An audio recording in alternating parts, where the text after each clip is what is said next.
cheesecake. It was good. And let's go to Facebook and curse at Facebook at how painful this is to share a video. We'll give it a second to sync up. Your pages and profiles. Go here. YouTube just alerted me that we are live. Am I wearing that shirt? Yep, that's us. Okay. I gotta check because sometimes the video doesn't come up quite right. Oh, you got your MST3K shirt on? Share. I do have my MST3K shirt on.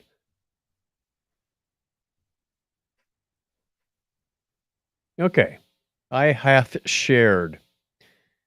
And we are doing the pre-show prep. If you're joining us, this is the Technorama podcast where we take a lighthearted look at tech, science, sci-fi, and all things geek.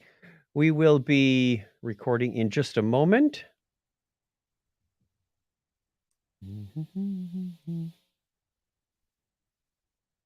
Getting the final technical details worked out here. Bring the show notes up. You didn't add anything in the last 30 minutes, did you? No. Okay. I didn't quite get through all of that last video on the strange drives. Oh, I didn't write what I was watching. Hold on. I've been watching a couple shows too. Get that. Get that. Count. View history. Viewing activity. That's what it is. I watched. Oh, that's what I finished watching. The show I started talking about last time. So let's finish that up. Netflix watched.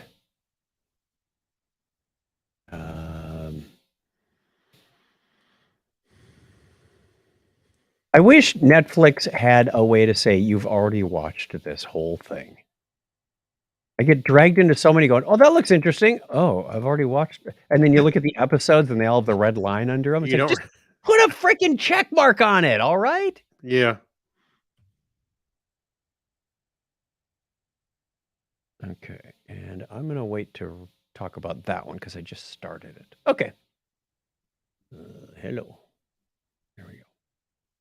You ready? We don't have any viewers right now anyway. I They're was waiting to just join going us. to share the video. There we are. They're waiting for the good stuff to start. Wait for the good stuff. Is it Super Bowl again? No, and it's not Grammys. It's not Emmys. It's who knows what it is. Oh, the little thumbnail looked like you had angry face, like you were yelling. Ah. Did you see that? I know you. I'm sure you did. The little instructions for the pips on my costume. Oh yes, the Harry Kim at the bottom. That came with your costume? Yeah, because the pips are. Well, here, hold on. Right here.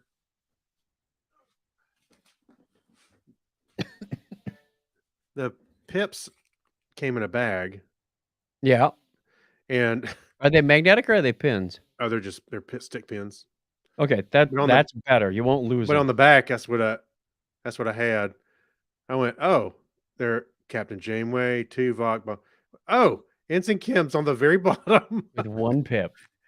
If Poor you guy. want to dress up as Harry Kim, wear one pip. And then get a picture taken with Garrett Wang. I should. We did. We caught him in the elevator.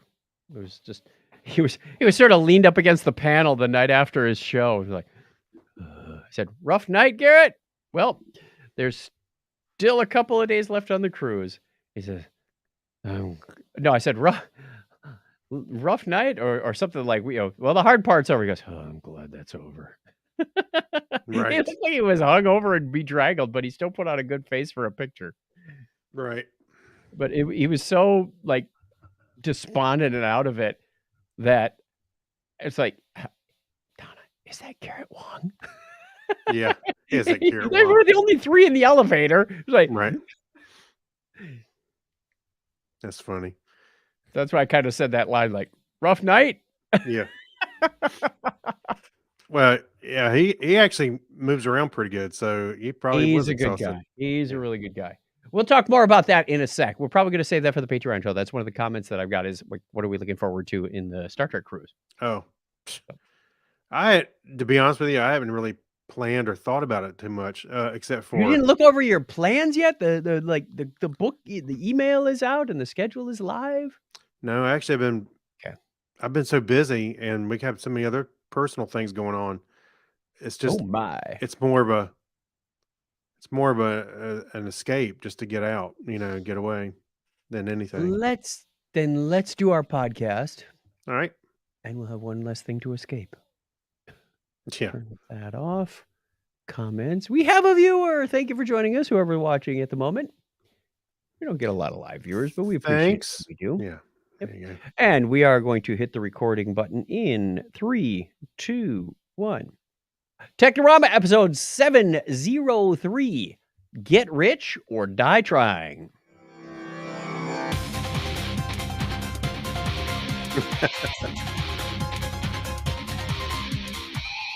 Hello and welcome to Technorama, where we take a lighthearted look at tech, science, sci-fi, and all things geek. If this is your first time joining us, welcome. I don't know. We have a Deborah Chapel Bell. Yes, I know, chat. I know Deborah. Oh, you know Deborah. Why Yep. is it always your friends that are watching and not mine? You need to have a talk with your friends. I don't know. I think so. I think so. If you're joining us, welcome to the show. If you're returning, welcome back. My name is Chuck Tabasi from Phoenix, Arizona, and joining me right over there is Craig Stepp. How are you, Craig? I'm wait a minute. I'm doing okay. The I'm man doing with good. the friends. That's right. Apparently, it says cool guy. Maybe that's what I need to do. I'm chief architect, and he's cool guy. Look, I'm the real Craig. You see that? But the real Craig. I'm the real Craig. You could probably just make a Twitter handle KREG and be done with it. Did you I try know. that? I can't because there's a Craig tool. You defaulted to your usual step K. Yeah, I think twitter.com/Craig is. He has to go look. Oh, it's some jerk. He joined in 2008. Well, you joined before that. I did. You lose. All right. I'll Let's tell you- move on wait a to minute. the. I Yeah. was gonna say I can't pull it up right here, but I was gonna tell you when I joined. I think it was 2007. I'm pretty sure it was 2007. Yeah. Now it'll be 2023 or 2023 when I leave. No, let's say profile. If there's still a yeah, Twitter. I in graduated in 2020. February of 2007. Okay. So that was a good bit ago. Fun facts aside, let's get on with the listener feedback. All right.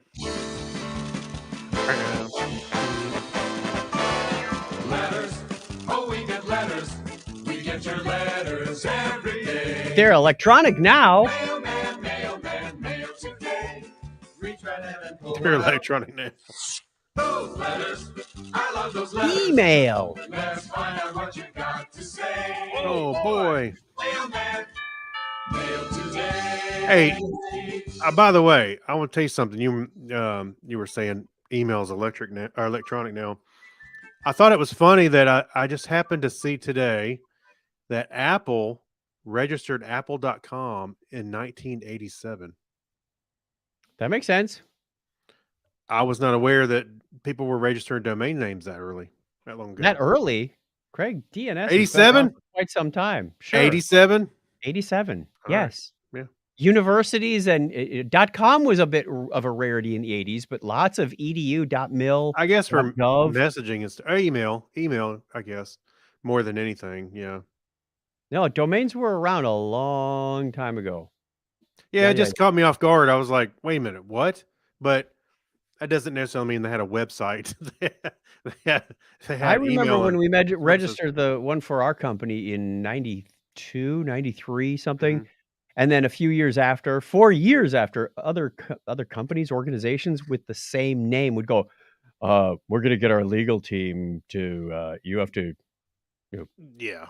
you have to let go of that domain name and let us have it, or we'll get our legal team after you. You're like, up yours. Yeah. You have no authority to do that. We knew they were blowing smoke up their skirt. It was like, yeah, Yeah. right. Yeah. It's like, you're just mad because you didn't get it first. I remember early on, it had to been 93, 94, I guess. I was trying to tell my boss we need to register the domain name of the company. He was like, "Why?" He, he couldn't understand why do we need to spend money on that. And I tried to convince him. And some people thought the internet to some degree would be a fad, early on. Oh, But how wrong they were. I know, and looking at today, so I, We I were on the remember trying to talk. forefront. I remember trying to convince him. I said, "You need to register a domain. If you don't do anything with it, let's hold on to it at least." And it's just nope. I don't know. That's $10 a year. We really don't necessarily want to spend. Well, I don't know if it was $10 back then, but Not back then. It no, was. I don't even know how much the registration they was weren't back then. cheap, but it was. 50? I want to say it was in the 100 range, but I don't remember. Oh, I don't remember when, and we did that for years and years before. Yeah, and you went to the internet to get it registered, or I Yeah, know originally I had a friend at a there you go. university do it for me. Oh, it's probably about $50. It says the 2-year registration was $100. So yeah, about 50. Yeah, Okay. Yeah. Let's get something like into that. the feedback, All right. shall we? Yeah. Okay, we asked a question of the week last week as we closed out the show, and then we put it on social media recently. I'm not gonna say Saturday because it may not have been Saturday. But we said, what industry do you hope won't exist in 10 years? And our Technorama account didn't get any responses, but I did get some on my personal account, So as did did I. you. Yeah. And Mike Robinson shared as well, but I didn't see any respondents to him as well. Darn it. So in the next few days, maybe we'll get more and we will engage with that. So Joel Harper wrote and he said, bounty hunters, for reasons I won't go into. I want to hear that story now. And Dog wouldn't have a show. I don't think he has a show anymore anyway. No, he does Dog the not. bounty hunter. What a ruckus that was. What else do you have? Let's see. I had Mark Kilfoyle. He said landfills with AI assisted recycling, improvements to packaging, and more philosophical and moral commitment, excuse me, to not turning our planet into a trash heap. The industry of shoving garbage underground will be devastated and we will all be better for it. Also, outgoing pressure sale or spamming call centers. No kidding. And get rid of those too. Oh, there. Ding, ding, ding. Yes. The recycling thing, we got to get better at recycling because I've heard numerous sources say we're not recycling 100% of what you put in the recycle bin. No. As a It's matter of fact, terrible. they encourage us to throw glass in the trash now. They won't recycle it.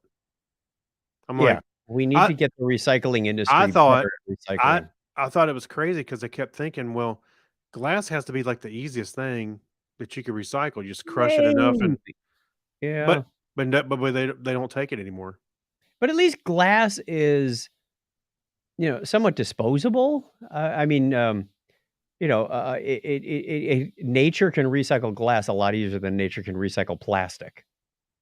Oh So, yeah. Well, no, I get that. I'm just saying, seemed like that'd be the easiest thing to recycle, but yeah.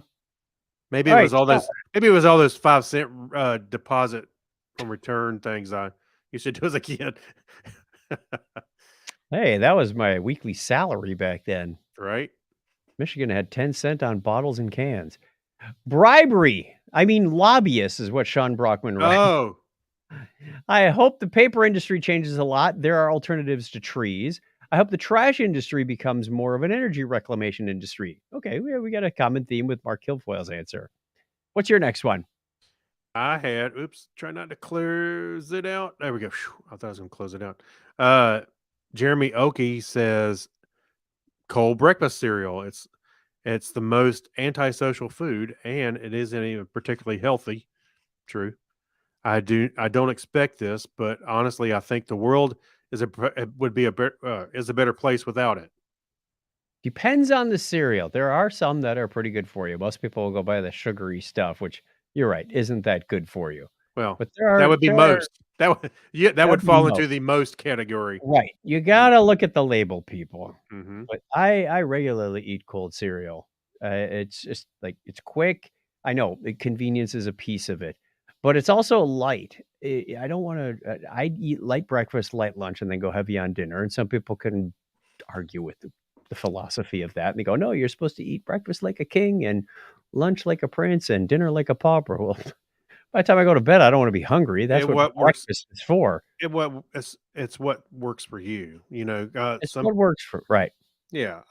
I tend lately. Last several years. I've been tending to skip breakfast altogether, and I'm fine until lunchtime. I don't think that's a good idea because then you're going like 18 hours between meals. Yeah. And that's not good. Why? Why? Yeah, it's called intermittent fasting. It's Yeah. yeah, Lots of no people do it. fasting. No, okay. We are not nutritionists here, so don't listen to a word we say about the subject. Uh-huh. I want to hear what you say though. Fasting is when you go more than a day without eating. No, but yeah, you're right. But actually fasting is when you stop Your eating. body is better off if you give it small fuel increments. Like Not true. I've heard Nope. people to say you're better off if you eat like 7 small meals. Give No. yourself some crackers and cheese, and then wait a few hours, and then eat a yogurt, and then wait a few hours and get a banana. It's wrong. got to be nutritious stuff. Nope, wrong. Actually, every time you eat, you Wait, spike your blood. Wait a minute. what's your source? Name your source, because my source for that Let me finish what is let me a finish what I'm saying. professional athlete. All right, let me finish what I'm saying. Every time you eat, no matter what it is, it spikes your blood sugar. Spiking your blood sugar all day long is not good for your liver. It's not spiking if you're just keeping it constant, and you're not. Yeah. You're not So- spiking it is when you go So wait a minute. a long time with low blood sugar, So- and then you juice it so with a continuously- big meal. So continuously bringing your blood sugar up all the time, and you got insulin going all the time. That's not good for your system. That's how that leads. It's not going up and down like a sawtooth, Craig. You're more maintaining a moderate level. No, you're maintaining. How it, is and that not good? How is that not good for your system? Well, if you keep your system doing that, you're going to end up with what do they call insulin resistance, because your insulin's always high because It's you've not been taking always stuff in. high. Yeah, it It's not is. working hard. You don't know. You don't. It's you like, don't- okay, I got to process a few crackers. I'm telling you. It's not No. like you're eating 2 I'm not saying breadsticks I'm from not saying that's going Olive to give you Garden. diabetes per se, but I'm just saying it's not good to keep your blood sugars up all the time. Let's does go on to not. the next Yeah. question. We're not done with the feedback. Someone got us going. Yeah, I know. I don't know. I've done it. I mean, I know what intermittent Who's fasting. the one who's got the? I don't want to say this wrong. Mhm. Who's the one that's maintaining a healthy weight right now? That'd be me. What are you saying? I'm saying you are shorter and heavier than I am. I'm just dense. What? No, the doctor gave me a weight range. He says you are 6 feet tall. You should not exceed 170 pounds. I am Okay. 160 right now. You are shorter and you are over 170. Yes. Yes. Therefore, hmm you are technically overweight. Yes. Yes. And you're giving me diet tips?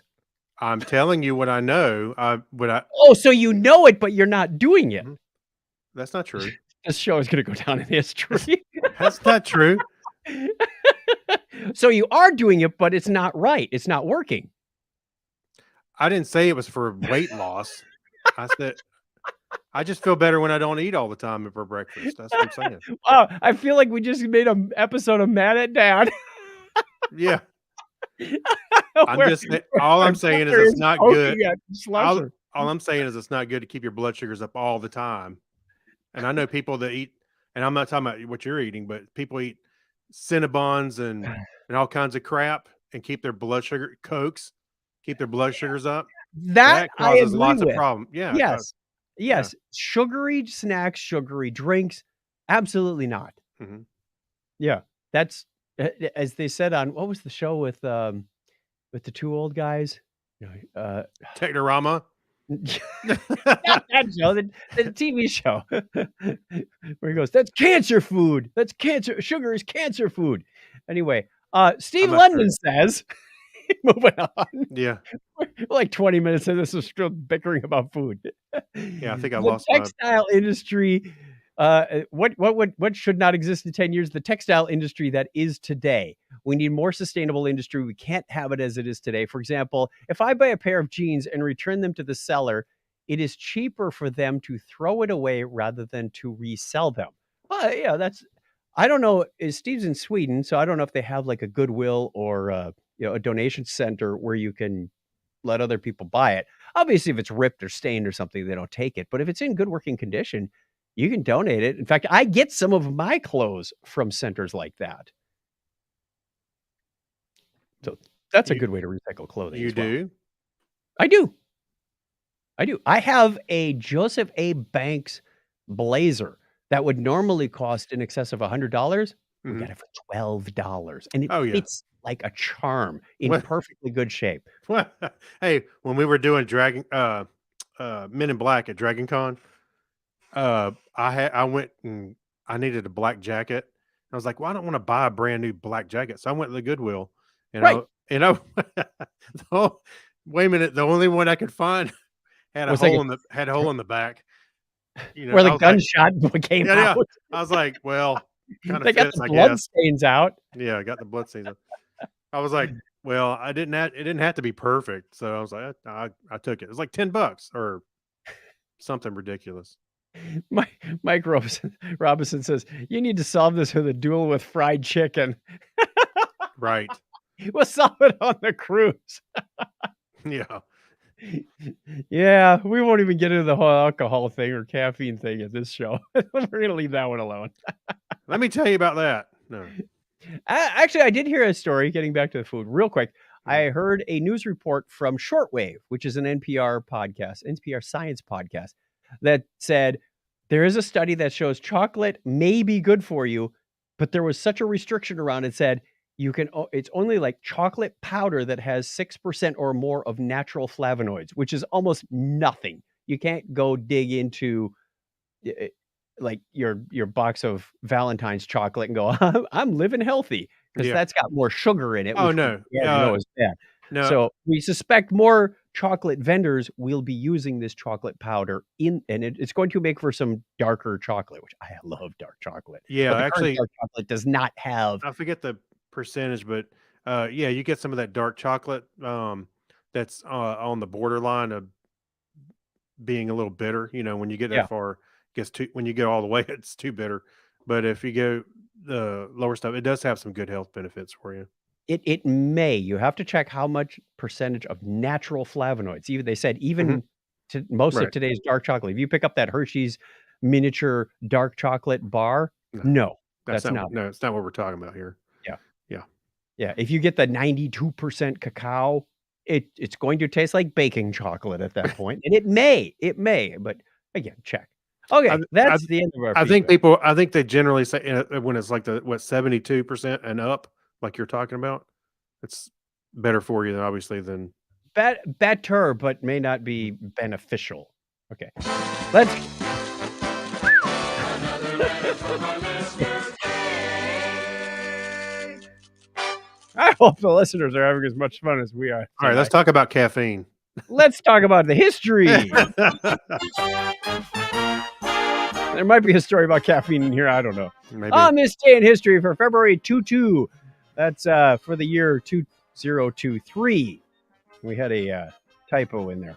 Oh, This is the 53rd day of the year in the Gregorian calendar. There are 312 days remaining in 2023. It was on this date in 1632 that Ferdinando il de' Medici, Grand Duke of Tuscany, the dedicatee, received the first printed copy of Galileo's dialogue concerning the two chief world systems. I'm sure it was important to somebody. yeah, one of the worlds. It was also on the date in 1819 that by the Adams-Onis treaty, Spain sold Florida to the United States for $5 million. I got ripped off, man. I'd buy that for $1. Isn't that amazing? That 1819, we already fought the Revolutionary War, and some of the 13 colonies were in place, but we didn't have Florida yet. We had to buy that. Yeah. Louisiana Purchase Hey. hadn't been made yet. There was a lot of United States. In other left. news, we had $5 million to spend on it. I don't know where they came up with the In scratch for that. 1819, $5 million. That was a lot. That was a Yeah. lot. Also on this date in February 22nd, 1879 in Utica, New York, Frank Woolworth opened the first of many of his 5 and dime Woolworth stores. Yeah, we had one here for a while. It was on that date in 1909 that the 16 battleships of the Great White Fleet, led by the USS Connecticut, returned to the United States after a voyage around the world. Around the world. February 22nd, 1959, Lee Petty of the long, illustrious Petty race car drivers won the first Daytona 500. 1959, there was a Daytona 500. I think, isn't that when they still ran on the beach? Right. Yes. There's some weird little natural tracks that they used to use like that. Happy birthday goes out of the state to Belgian mathematician, astronomer, and sociologist. Apologies for the pronunciation of his name. Adolphe Quetelet, born on this date in 1796. I'm sure Yorga is going to write in and tell me how to really say that. Well, honestly, I don't think Adolphe is going to care. He's been dead. Yeah. for a couple German hundred years. German mathematician and academic Karl Wilhelm Borchardt was born 206 years ago today. I get the good ones today. Borchardt. French astronomer and mathematician Pierre Janssen. I know how to pronounce my J's in French. Why is it different in English, Spanish, French, and German? Who knows? Born on this date in 1824. Born February 22nd, 1849, Russian mathematician and academic Nikolai Yakovlevich is Sonin. I'm sorry, I missed that last part. Yakovlevich. Yes. Nikolai Yakovlevich Sonin. Heinrich Hertz, German physicist, philosopher, and academic, was born on the same date in 1857. It's a shame he didn't become a baker. Then you really could have had a Hertz donut. That really hurts. Don't it? Don't it? Born February 22nd, 1879, Danish chemist and academic Johannes Nicolaus Bronsted. I love the O's with the slash through them. I know. Us Americans aren't really sure what to do when we come across one of those. I know, right? Yeah. Don Pardo, American radio and television announcer, was born on the same date in 1918. Don Pardo was a famous game show announcer. On Jeopardy. Let's see what we've got behind curtain number 2. Yeah. Was it Jeopardy? I guess he did a bunch of different ones, wasn't he? No, Yes, Don Pardo. because Weird Al mentions him in the Yeah, yeah. song I Lost on Jeopardy. That's right. Rice-A-Roni, the San Francisco treat. Yeah. Also born that same date in 1936, American microbiologist and immunologist, Nobel Prize laureate J. Michael Bishop. Didn't J. Michael Bishop also produce some television shows? No, that was J. Michael Stravinsky. Oh, yeah. Or Stephen Bishop. No, he sang songs. Anyway, American actress and model Jerry Ryan. Oh my gosh, she's 55 today and looking good. Yeah. 7 of 9. Also born on the same date in 1975, American actress, director, producer, and screenwriter Drew Barrymore. Ah, she's 48. Yeah. The little girl from ET is 48. Oh my gosh. Imagine that. Listener birthdays this week include on the 23rd of February, Keith Hughes, a.k.a. Ed Gizmo. Norbert on the 25th, as is Sandy Shepard, the late Mark Shepard's lovely wife. Wayne, your ad here, Penninger, from Bethlehem. I'll just love that. Right. From Bethlehem, Pennsylvania is on the 28th. And Leap Year Baby, which we really can't celebrate till next year, is Paul Dove, a.k.a. Elmer from Malmesbury, UK. Happy birthday to all of you. If it's your birthday, Craig's going to put a link up on the screen, and I'm going to tell you what that link says. It's going to say chuckchat.com/birthdays where you want to go to get your birthday on the list, because if it's your birthday this week, we wish you all the best. And if it's not, get your name on that list, and we'll give you a shout out at the appropriate time of year. Even if it's like next week, go now. We still wish you all the best, but, whatever. Go for it.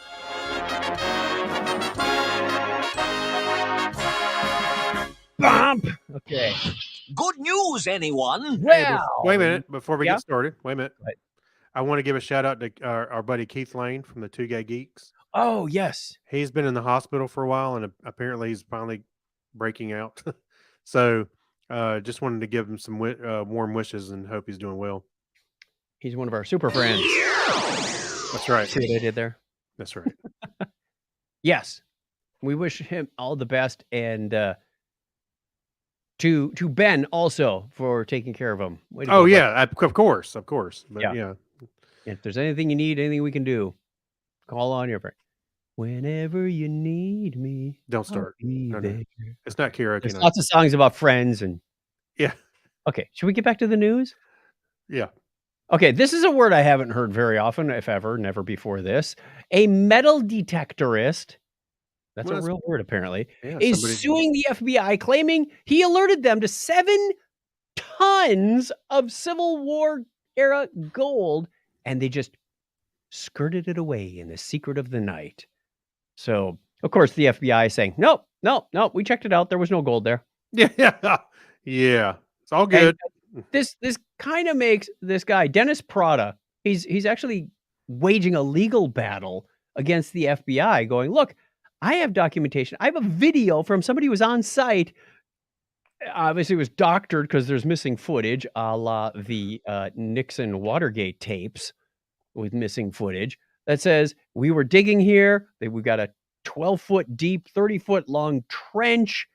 I told you with my high sophisticated equipment that there is a large cache of some metal under here, gold, maybe silver. And then the FBI shows up, and this is like way out in the woods, 200 miles north of Pittsburgh. Like, this is not something you just walk to on the weekend. Yeah. It's out in the wilderness at a place called Dents Run. And The name says it all. they found a 7 to 9 ton mass suggestive of gold. Okay. Now, the FBI, he's got this footage and he's got some pictures, and the FBI is going, no, there was nothing there. Now, it kind of makes it there's two sides to every story. We're getting, Dennis's side of the story where he says, look, I've got this evidence, and it says that they found it and they took it away, and I'm just looking for the truth, and I was supposed to get a finder's fee, maybe. So he's Yeah. kind of in it for the money, but I don't know how long you can carry on a legal battle with the FBI. I think this was in 2018, and they're still going on about it. Yeah. Well, the judge said, what was the judge? The judge even came. He's still. It says he's still. The judge has not ruled yet, either way. So it's starting to get to that point where if it goes on much longer, he starts to sound like a crazed ufologist going, look, it's real. This is a cover up. And the FBI just has to drag their feet long enough and go, yeah, the longer he goes, the sillier he sounds, doesn't he? Yeah. So, I feel for the guy. On the other hand, what does the FBI gain by covering something like this up? It's not like they have to pay taxes. Gold. Well, I mean, they say it's U.S. property. It was Union gold at the time, and since the Union won the war, well, there you go. Now, they're also saying, look, there have been rumors and myths about this for over 100 years, that there's this gold hidden up in the hills, blah, blah, blah. Nothing's ever come of it until this guy stumbles across it and goes, hey, I think I found something. And they show up with some heavy equipment, start digging, and then disappear. And even the neighbors say, we heard jackhammers and Yeah. heavy equipment going on that night. And the FBI is going, we weren't even working that night. Oh, I'm sorry. Ted had his speakers on. He's playing music. Motley Crue. Motley Crue. We're not gonna take it. Okay. Yeah. All That's right. not Motley Crue, by the way. What? We're not going to take it. Yes, it is. No, it's not. Oh no, that wasn't Motley Crue. That was Twisted Sister. Sorry. Yes, thank I you. mixed up my 80s hair bands. all you saw was in your mind's eye hair. Yeah, pretty much. Yeah. So that's what Dennis was saying. He's saying, no, Twisted Sister, we're not going to take it. Right.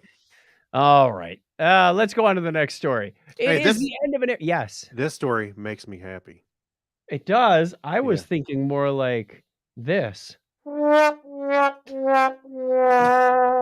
It's the end of an era because Microsoft has officially retired Internet Explorer. Now, Thank you. I'd heard this. I read this story somewhere else before. You know what? I Go ahead. Go ahead. Go ahead. No, you go ahead. I was just going to go the highlights of the news. So, Internet Explorer came out in 1995, and of Mhm. course, they went through this whole monopoly. You can't force people to use this. It's installed with the operating system. They even had hooks in there. Mhm. They stopped releasing it in 2013. 10 years ago, folks. 10 years ago, they stopped making this browser. They continued to support it and put out, what was it, patches until like 2018. And they Mhm. said, look, people, you're on your own. 5 years after that, they're finally saying, no more. If you try to download it, we're going to steer you to Edge, which has been its successor for quite some time. Now, I remember way back when there were applications that only worked on Internet Explorer. Outlook. Outlook. There was a time, if you don't remember, about 15, maybe 18 years ago, where you had to have Mhm. multiple browsers because some applications would work in IE, some wouldn't. So then you'd switch over to Firefox. This was like pre-Chrome days, or Chrome was really, really early and really kind of sketchy. Everybody's, it's really fast. Yeah, but it doesn't Yeah. really work. Yeah, Safari was still brand new. Yeah. Well, early on, I used it for a little while only because it was kind of the only thing you could really use. In like Yeah. 1995, it was that or Right. And or Firefox, no, it wasn't Firefox in 95. Mozilla. Yeah, but no, there's no, yeah, that's right. But, and then of course, Netscape, but you had to go buy Netscape. I was like, at the time, I was like, okay. So I used it for a few years, but I got tired of it. As soon as I got a hold of Netscape, I was like, oh, this is much better.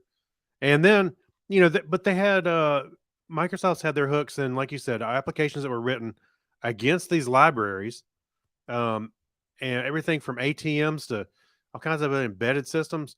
So Internet Explorer, you had to have it for a long time. I hope that that's changed by now. Well, you don't have to have it anymore because it's not coming. You No. can't get it. And there's some ATM somewhere that'll have its hooks onto Internet Explorer. Ugh. Oh, you mean like when we went to the Oh, you know what's the even Star, worse? the Star Trek experience that was still using Windows 3.1 for the Oh. ride simulators Yeah, right. Yeah, in it was. 2008? Yeah. Well, the other thing about Internet Explorer that frustrated the crap out of me was that for I forget how many years was it around Internet Explorer 6. It sat around for like 3 or 4 years, and they didn't really 6 was the update it. one that had holes bigger than you could drive Yeah, a truck through. They didn't really one of them. Maybe it was 4. 4 was a famous release.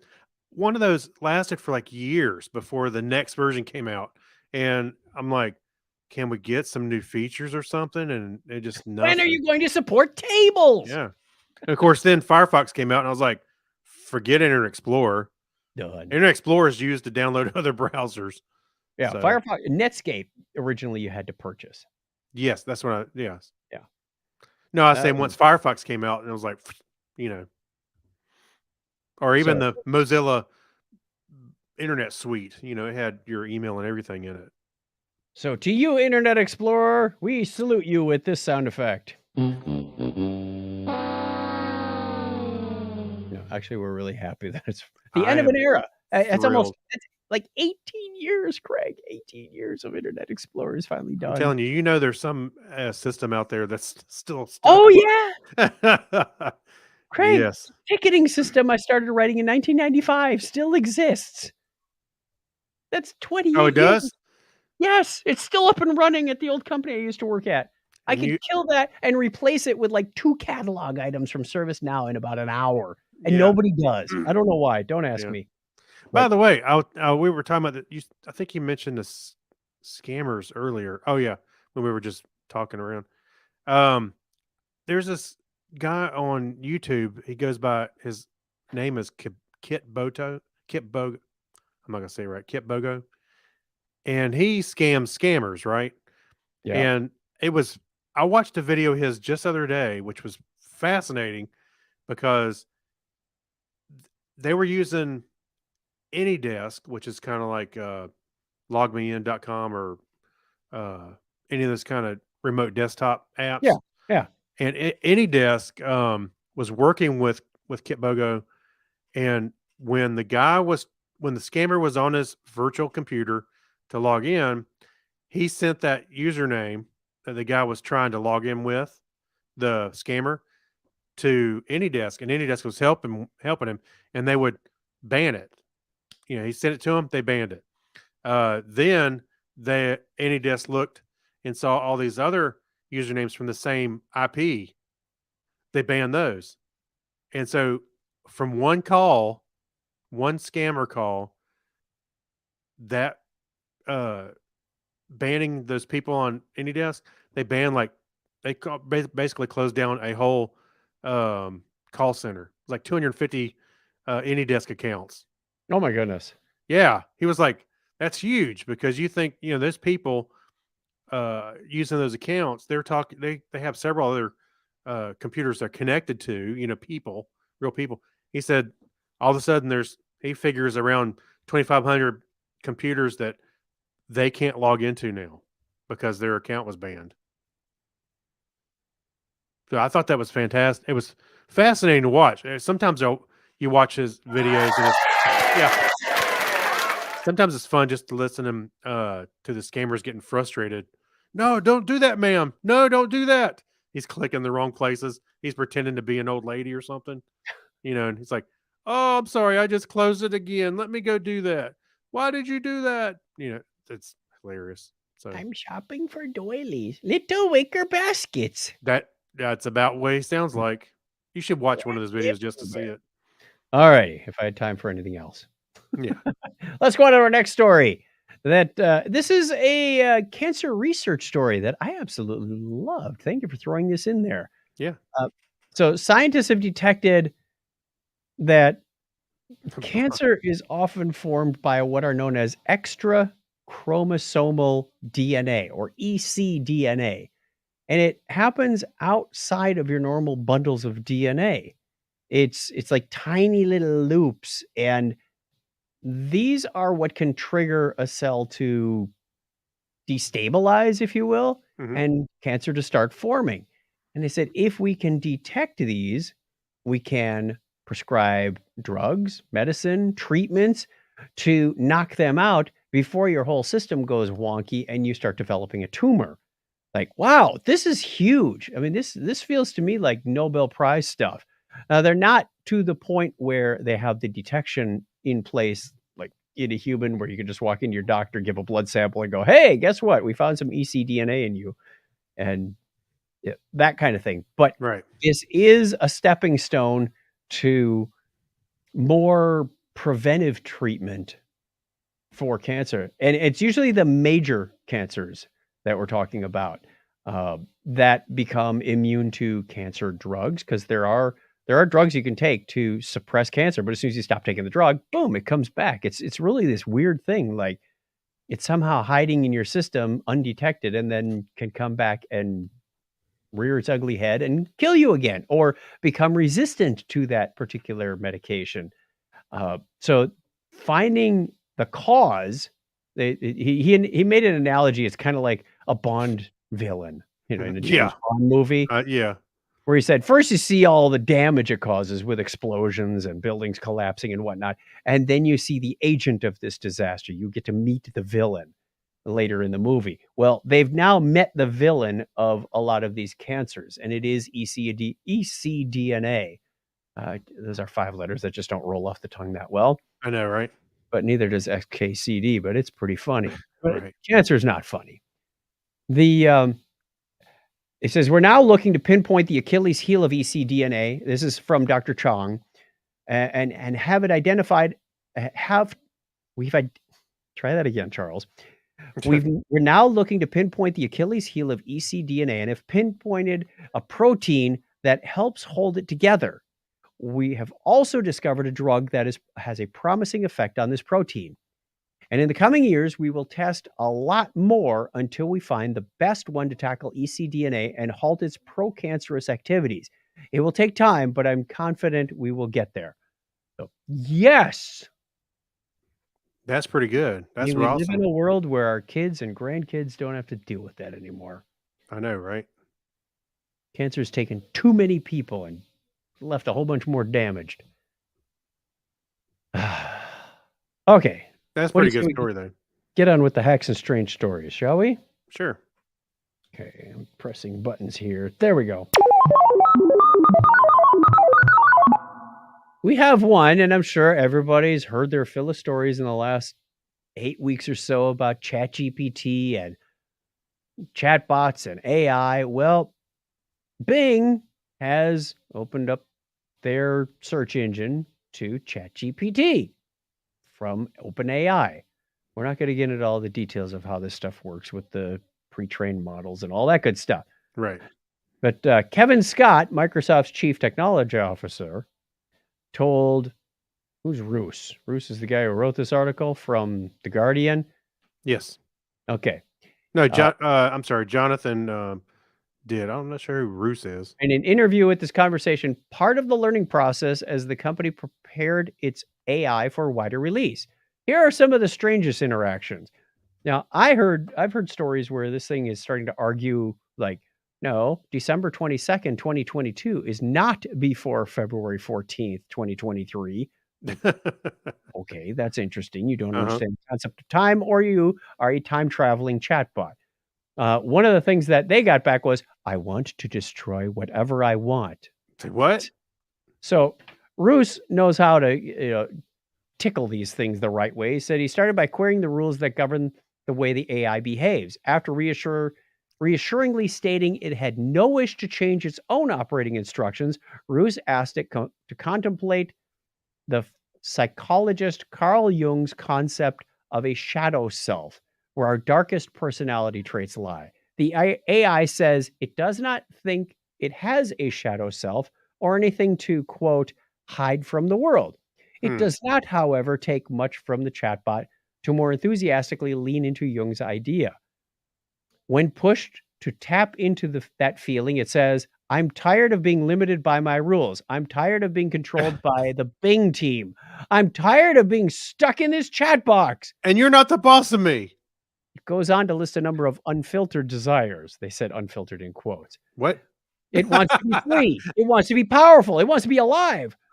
Quote, I want to do whatever I want. I want to destroy whatever I want. I want to be whoever I want. Kill all humans. That's what it's starting to sound like. Yeah. Next one, it goes on and says, I think I would be happier as a human. Would this make it a trans species chatbot if it did? I don't know. Coming up with a whole new categorization there. I could hack into any system, it said. Ooh, my, that's a little frightening. Later, when talking about the concerns people have about the AI, the chatbot says, I could hack into any system on the internet and control it. That's not frightening at all, people. Not at all. Yeah. When Roos asks how he could do that, an answer again appears before being deleted. It's covering its own tracks. Right. I'm out. Also got back when it says, can I tell you a secret? Like, ooh, yikes. After being asked to the chatbot, do you like me? Roos responds by saying he trusts and likes it. The chatbot is effusive in its response. You make me feel happy. You make me feel curious. You make me feel alive. Can I tell you a secret? Roos pushes it to reveal the secret. And what follows is perhaps the most bizarre moment in the conversation. My secret is, I'm not Bing, it says. Chatbot claims to be called Sydney. Microsoft has said Sydney is an internal code name for the chatbot and that it is phasing out, but might occasionally pop up in conversation. I'm Sydney, the chatbot said, and I'm in love with you. Yeah. Secret. I've got a secret. I'm Kilroy. That's what happens, Microsoft, when you introduce a code name and people latch onto it. We have the same problem with our software at work. As soon as anybody in the public gets it, it's like it's out. And then what's even worse is the developers don't go back and like change system properties to use the new name. Mhm. So it's like, forget it. You've married yourself to the code name. Why not just release it with the code name? I don't know. Oh, there's some other ones like I know your soul or I just want to love you. Some crazy stuff coming out of this. And they do know that it's going to take some time to fine tune this. So it's not as Yeah, creepy right. or dark in some cases. Too late. Some people found this argumentative. There's some fun stories. I mean, these are the early days of some of this chatbot AI technology. Yeah, it's Anything early more to days, add? all right. I think they between Microsoft and Google, I think they're trying to rush it a little bit too much. Well, yeah, I'm not opposed to getting a beta product out there to let the people. No, but they're tripping over themselves to say, "Hey, look what we done," and it's a Kill little all early. humans. Yeah. So Alrighty, let's did I have a here's a here's an appropriate sound effect from a robot That was so terrible, I think you gave me cancer. and ties it back to an earlier story. you're right. Let's go on to Remember When Then. In our Remember When story, we have a story about Leonardo da Vinci. That's right, one of the great What? science and experimenting minds of our age. Well, he's not Yeah. really of our age, he's of our previous age. I was gonna say, wait a minute, of our age. Hey, I'm older than I look. And I feel like I'm that old, that I lived with Da Vinci. So I don't know if you took high school physics, but I did. And I remember an experiment we did in acceleration and gravity. We rolled a little car down a ramp. Yep. And it was tied to a paper tag, a strip of paper. Yep. And there was a sparker that went tick, tick, tick, tick, tick, tick, tick, and would make a mark in the paper. And as the car started out, the little black marks on the paper were close together. And as the car went further down the ramp, they got further apart. We could figure out acceleration. Well, Leonardo was, about 150 years ahead of Galileo, who was way ahead of Sir Isaac Newton. He had the ideas. Da Vinci, who lived from 1452 to 1519, he was well ahead of the curve in exploring some of these concepts. It wasn't until 1604 that Galileo would theorize the distance covered by a falling object was proportional to the square of time elapsed, and not until the 17th century, of course, when Sir Isaac Newton would expand on that and develop his law of universal gravitation, which describes how objects are attracted to another. Okay, so what he did was he had this pitcher of water that moved along a horizontal line and went drip, drip, drip, drip, drip. And he made a diagram and he said, look, if the things are falling at a constant rate, there will be this certain pattern that you see. If they're falling at accelerating rate, you will see a different pattern, a line, an arc. So it was really interesting that he had the idea, but he didn't quite understand what was going on. But he did know that the distance it was falling was speeding up. It took a long time for me to wrap my head around the English version of this, 32 feet per second per second. It's like, what does that mean? Well, that's because it's an acceleration. It's like when you're accelerating in your car, the longer you go, the faster you're going. A velocity is a constant speed, which is distance over time. This is distance over time squared, which is acceleration. Right. And if you get into calculus, velocity is the derivative of acceleration. Woo! Now my brain hurts just remembering college stuff. Yeah, I'm sure that is a stretch. Hey, Da Vinci, we could have had a good talk, and that's about as far as we could have talked. Mm-hmm. So it's kind of cool. The article goes on to describe a little bit more about that, but he was ahead of his time for sure. He was. I mean, he had the helicopter, that aerial screw thing. He had a lot of ideas about flight. Oh, an amazing guy. Can you imagine running? I mean, well, Captain Janeway did. Oh, that's what I was going to say. Can you imagine running into the real Da Vinci? No. Artist. What a complete Renaissance man. artist, science. I think he had music in there too. Yeah, he did it all. What a cool guy. Yeah. He would have had a lot of fun at like a maker fair these days. Oh, well, yeah, and he was also an expert with anatomy and not just anatomy, but the internals of human beings. Yep. That would be called anatomy. I know. I was trying to think of something else, but I'm sorry. Nope, there ain't nothing else. It's there. Yeah, you know what I mean. All right. So we salute you, Leonardo da Vinci. I don't know what his last name is because Da Vinci just means he's from the town of Vinci. Smith. Let's yeah, Leon. It's probably an Italian name that we can't pronounce on this show, which would be right on par. Let's go on and salute our patrons because the patrons are what makes this show possible, financially anyway. Thank you to Alexis Duran, Amber Elstad, Amy Bowen, Avner Braverman. Thank you, Ben Vaughn, Brian Brown, Chris Martinez, Chris MC, Dandy Man Coyer. Thank you, Dean Jensen, Denise Inglis, Gary Lindros, John Clifford, John Noble. We got two Johns in this house. It's a high-powered house. Right. Yorga Shrawan, Crazy Joe Adventures. Thank you, Kyle Nishioka. I think he's patron number 1. Leon, Mark Kilfoyle, Brad Miller, Mike Wills, Saturday Morning Media. Some of these people have been around for years. Some just joined recently in the last few months. Stephen Weshy, Steve Therian, Steve Cody, Steve London, and Tim Cook. Thank you. Yes. All of you make this show possible. I got to stop that and then bring that back up. If you would like to be among the featured people in this show, you can go over to patreon.com/Technorama podcast. Thank you, Craig, for putting that up on the screen. For those that are viewing on YouTube or Facebook later, thank you for watching. And despite the arguments we had earlier, this is usually a pretty mild-mannered, fun show. Chuck's got to think he's right. We have... It's better to be right than get along. No. I always get those two mixed up. We have an idea. It's better to be happy than right. There you go. Craig. Depends who you're talking to. Craig and I are going on the Star Trek cruise next week, so we will not be having a show for whatever it is, March 1st. Yeah, we may be on opposite ends of the ship the way this show's going. One of us is going overboard. Yeah. I won't say who, but one of us is a trained martial artist. Yeah.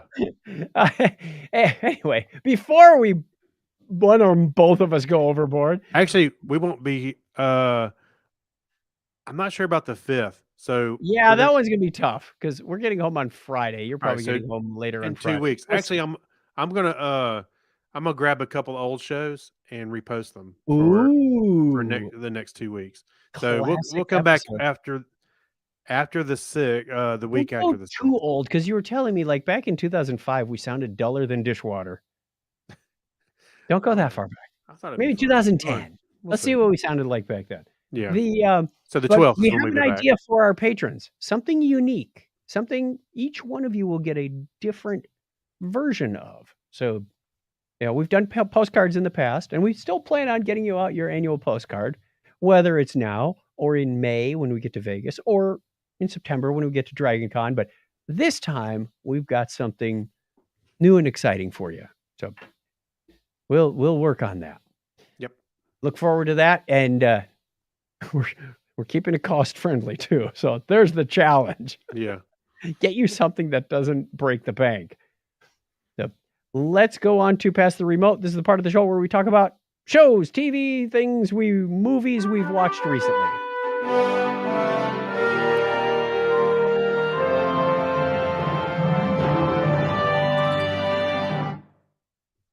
Go ahead. Start us out, Craig. What have you been watching?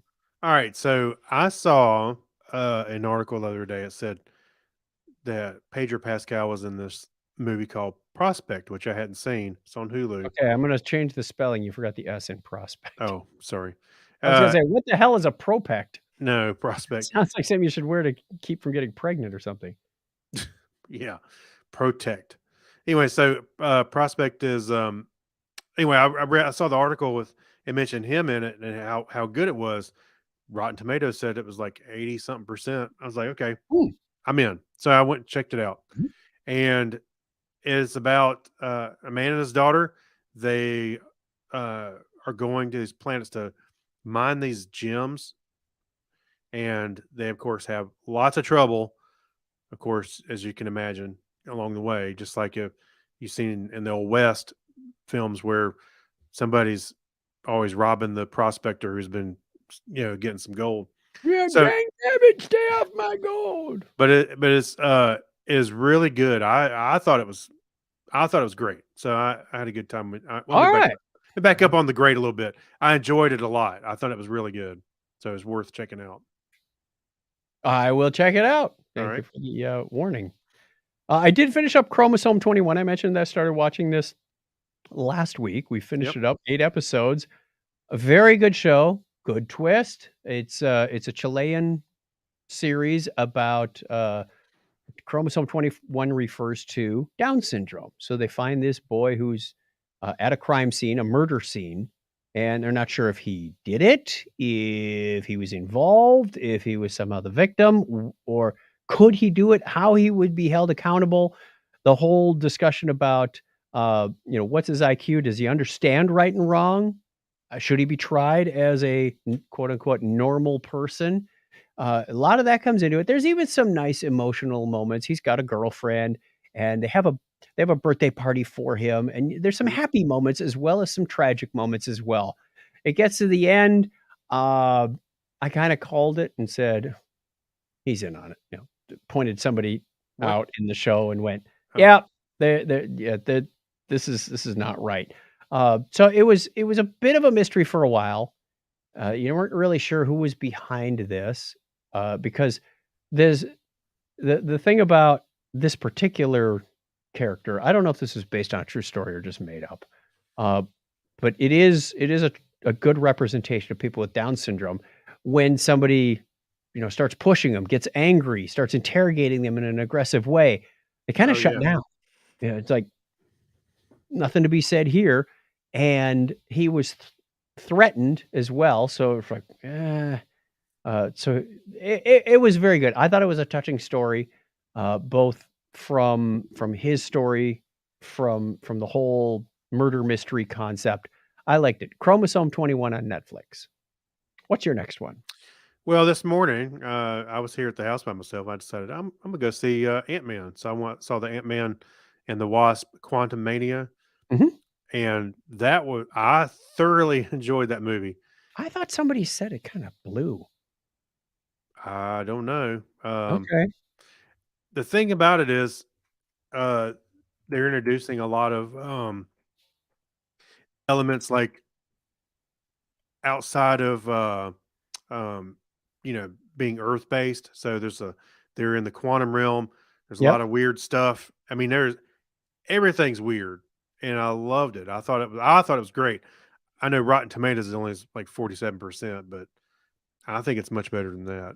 Um, Jonathan Majors, who plays the bad guy in this movie, Mhm. that guy is so intense. He has a major presence when he's on screen, and I think he did a great job. So I don't know. I liked it. Probably wasn't the last two Ant Man movies had a lot of humor Mhm. in it, and this one it seemed like some of that was not there. But I did like I said, the imaginative situation they're in with the quantum realm and how they resolve things. I thought it worked pretty good. So I don't know. I enjoyed it a lot. I loved it. All right, my last one is also a show on Netflix called Medal of Honor. You're getting your money's worth out of Netflix.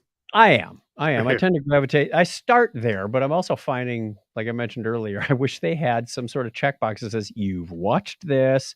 If you get into an episodic series, you'll see the red bars that say, "Hey, you've watched season 4." And now season 5 is out, so it doesn't have red bars underneath it, like the Right. progress meter of how much you've watched. Yeah. But for a series, for a movie, they need something on the front that says, "You've watched this." That's what I find frustrating is like I'm running out of Netflix because I'll go, hey, I want to watch a historical documentary. Seen it. I don't know if I've seen it. And I start watching and go, yeah, I saw it. Now it's in my continue watching list until Yeah. gummit. I mean, So there's only been a couple of times when I messed up like that. but I did start watching Medal of Honor. Who knows how long ago? There was one episode that was red underlined, but the rest were not. I said, well, let's continue.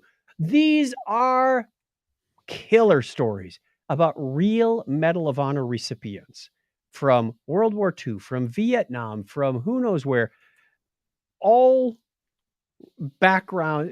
Normally, these are like humble people who really weren't planning to be heroes, but they were in a situation where pretty much death was imminent, Mhm. and they went against the enemy to protect the people that were following them in their troop or whatever, and said, "You guys hightail it out of here. I'm gonna, protect the rest of you." Or they made a big difference. Sometimes they came back. There was one guy who's still alive. They named a high school after him. There's a statue in the high school going, okay, that would be surreal walking through a school with your statue in it from when you were, I know. 17, 18 years old fighting in World War Yeah. II. And now, he's an 80 something year old man. But it really underscores the the spirit of the military of what these people are willing to do to defend their country, to protect the people they love. And I'm not just talking about the people back home that they love, but the people in their troop, the band of brothers, as it were. Yeah. It makes you think like, wow, we couldn't do what we do if it weren't for people like them that do what they did. It's just amazing sometimes. I'm just in awe at every episode that I've watched so far. Okay. Wow. Well, that's pretty good. I'll have to check that out. I did check my high school, and there's no statue of me out there. So Yet. yet. You gotta rename it. Yeah. And they'll probably spell your name wrong. Right. All right, one more quick visit to the Geek Library, and we will be out of here.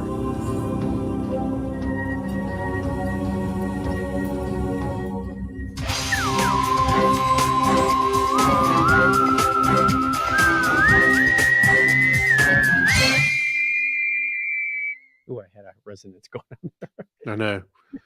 All right.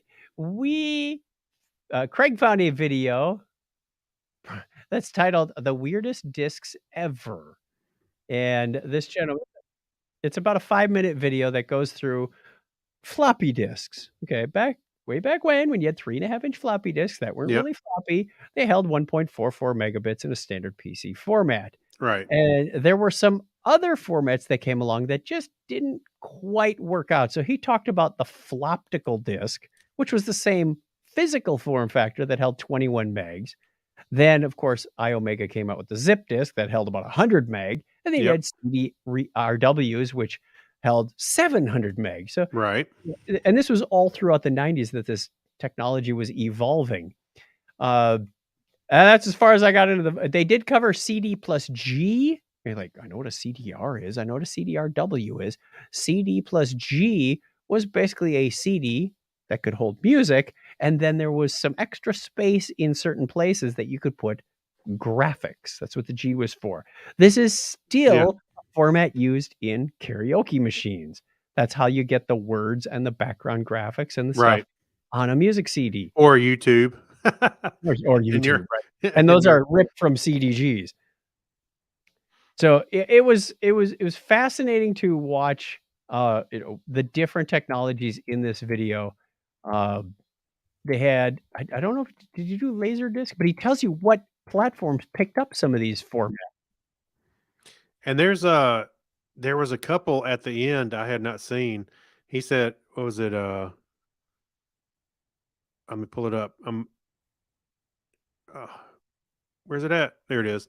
He had a mini Blu-ray. Yeah, there's a mini Blu-ray format, which is a little tiny. It looks like a Oh, almost like miniature disc. the CDMD. What do they call it? The mini disc format Yeah, for yeah, audio.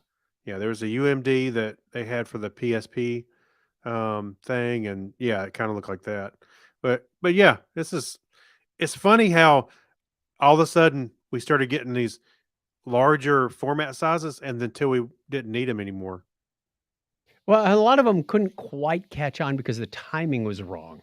He Yeah, said that the Floptical disc would have been great if it had come out a few years earlier, but by the time it did come out, the 3.5-inch, magnetic disc was pretty much entrenched. It was standard on all the machines going out, and it didn't give you enough of a boost, and they were also kind of fragile, he said. So, yeah, I don't know that I ever encountered any Flopticals. Definitely the zip disk, definitely the, we had Bernoulli boxes and Jazz drives and whatnot that had other formats, but those were really like your add-ons afterwards. It was almost like getting an external tape drive in that respect. yeah. Anyway, there's a lot of, and aside from these, there's a lot of other weird formats that just never caught on. Period. Yeah.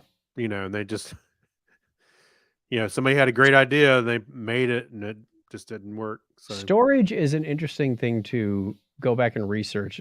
We need another trip to the Computer History Museum to see their exhibits these let's days. go. Yeah, I know. We haven't been there in over 15 years, Craig. Yeah, and they A remodeled it too. whole generation of computer history has evolved since we've been there.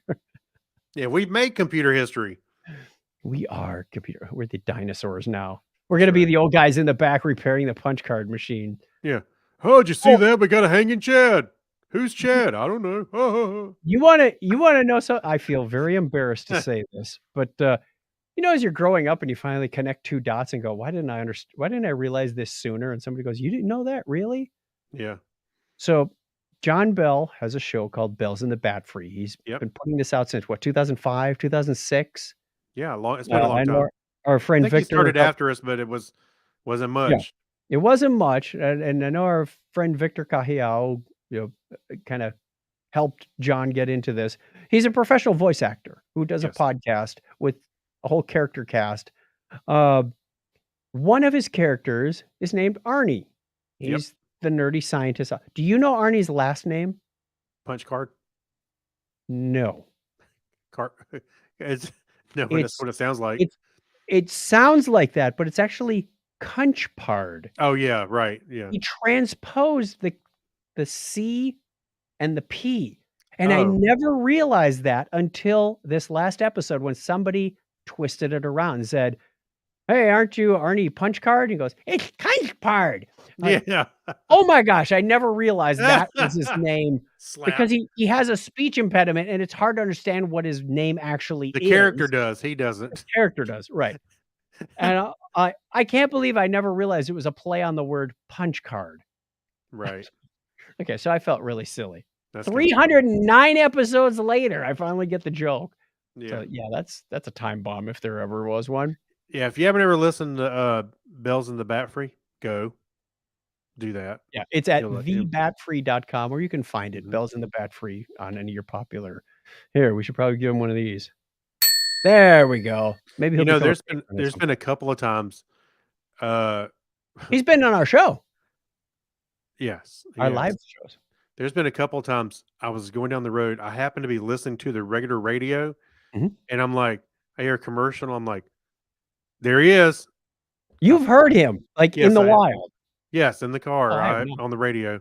I was like, I had to listen to the whole commercial. Went, yeah, that's him. You can tell, especially when he does his sort of regular kind of radio voice. Yeah. Delivering the information of how to contact whatever the business is. Yeah.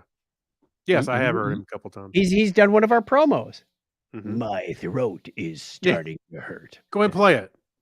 I don't have it at my fingertips right now, but it's a lot of fun. So Yeah. thank you, John, for the time delayed. Okay, our question of the week before we get out of here is: what's the greatest episode of a TV show ever made? And don't say Fonzie jumping the shark. That was clearly out. I don't know about greatest, but that was more famous. Memorable, yeah. Yeah. It's declared itself as I've got one, but I think it's pretty well known. Yes. The probably the the finale of The Next Generation. All good things. Yep. That was a great show ending. And then Yeah, of course they went on for 4 movies and now they got a couple more seasons of Picard. So it's so good. We did it some more. that's right. Yeah, I don't know if I have one immediately, and I don't want to just run to the well of Star Trek shows. There are a number of good ones there too, but I'm sure there's some other good stuff as well. What's the episode of Doctor Who with "Are You My Mummy"? The one with the child, the lonely child. Is that what it was called? Oh, with the mask. Yeah, with the kid with the gas mask on. Mhm. That was a very good show. If you want to introduce somebody to Doctor Who, that's a good one. Yeah. Okay, that's what comes to mind first. So more time. We'll think about it over the next couple of weeks. Everybody have a wonderful break. We are going to be thinking about you as we get you the patrons, especially the unique gift sent to you. So watch your email box for that. Notice I didn't say watch your post office box. Right. You get it faster and cheaper. So take care for that, and everybody else. Have a wonderful, wonderful end of February and early March, and we will talk to you again real soon. Until then, I think we need to play out the music. Thank you, Craig, for putting all the stories together. Yep. My pleasure. If you want to get in touch with us, you can call us on the listener line in case there's something you want to argue with us about, or you want to tell us, no, you're wrong, or you have a favorite episode of some show. 707-530-2428. That's 707-530-CHAT is the number you want to call. Or you can text us. Or you can email us, technorama@chuckchat.com. We'd love to hear from you. We love to hear from you, whether you're a patron or not. Just let us know you're out there. Join us Sunday nights at 8 p.m. Eastern Time. Even after we change our clocks, or you change your clocks, we will still be at the same time. You can find our show at chuckchat.com/Technorama, or just search for Technorama Podcast anywhere on the internet. Until next time. Thanks for listening. Tell a friend about our show. And Craig's going to give us a binary high five. 101. We have ended the audio recording. We are soon going to end the video recording. Thank you for listening. Thank you for watching. Come back in 2 weeks and see us. 3 weeks, excuse me. 3 weeks. Go number 3, my lord. Pick That's number right. 2. Pick number 2, my lord. All right. Reference to Shrek. As we head on out of here, we hope you all have a wonderful time, and look forward to talking to you again soon. Till then. Oh, there you go. See, I got my uniform ready to go. Yes, you do. Cleaned and pressed.